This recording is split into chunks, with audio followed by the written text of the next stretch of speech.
President's Diary, where we highlight the work of President Dr. Mohamed Irfan Ali every week in driving development and unity across the majestic land of Guyana. And nothing screams unity more than a packed cricket stadium filled with fans, and that's exactly where President Ali spent his Sunday night, cheering on the Guyana Amazon Warriors.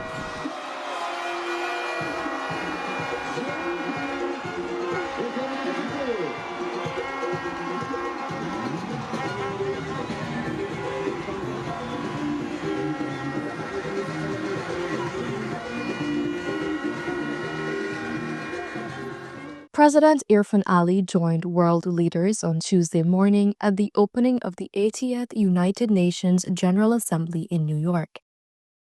The president's delegation included the Minister of Foreign Affairs and International Cooperation, Hugh Todd, the Minister of Health, Frank Anthony, and Guyana's permanent representative to the United Nations, Caroline Rodriguez.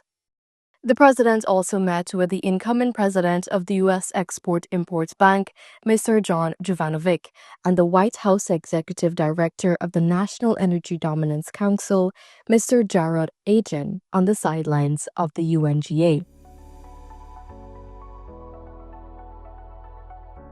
On Tuesday evening, President Ali and First Lady Arya Ali engaged with Guyanese diaspora in New York at Rousseau-on-the-Bay in Queens. The head of state met with United States Secretary of State Marco Rubio and held discussions on deepening bilateral relations between the two countries.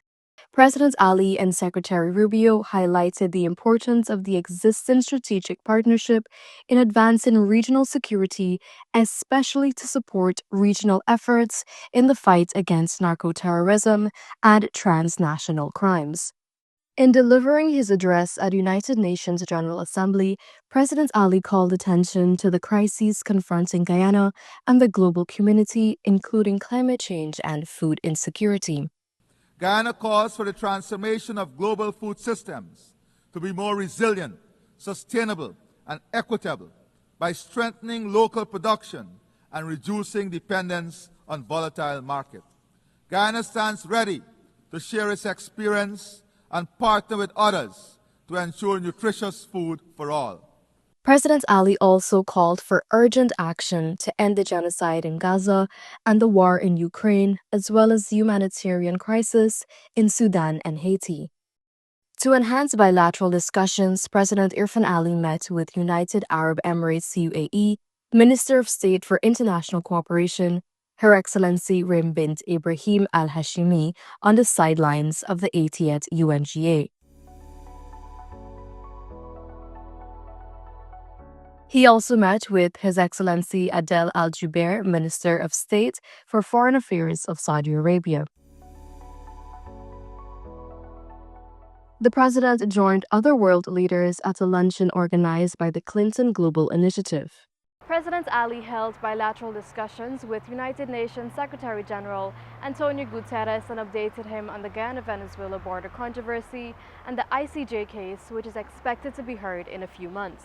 The leaders discussed recent developments in the region, including in the South Caribbean Sea. They also exchanged views on artificial intelligence, gender equality, and Guyana's initiatives for forest and biodiversity conservation. Health remains a top priority for President Ali. He witnessed the signing of an agreement between the governments of Guyana and Northwell Health on Tuesday, which will result in the modernization of Guyana's emergency management systems. The updates will commence with an assessment of ambulance services across the country, scheduled to begin in October of this year. To end their week in New York, President Irfan Ali and First Lady Arya Ali attended a dinner hosted by the President of the United States of America, Donald Trump, and First Lady Melania Trump for world leaders attending the 80th session of the United Nations General Assembly. From rallying with the Guyana Amazon Warriors at the National Stadium to delivering a pivotal address at the 80th UNGA in New York, President Ali's week focused on his people-centered leadership and the transformation of lives not only in Guyana but across the globe. Do join us again next time on the President's Diary.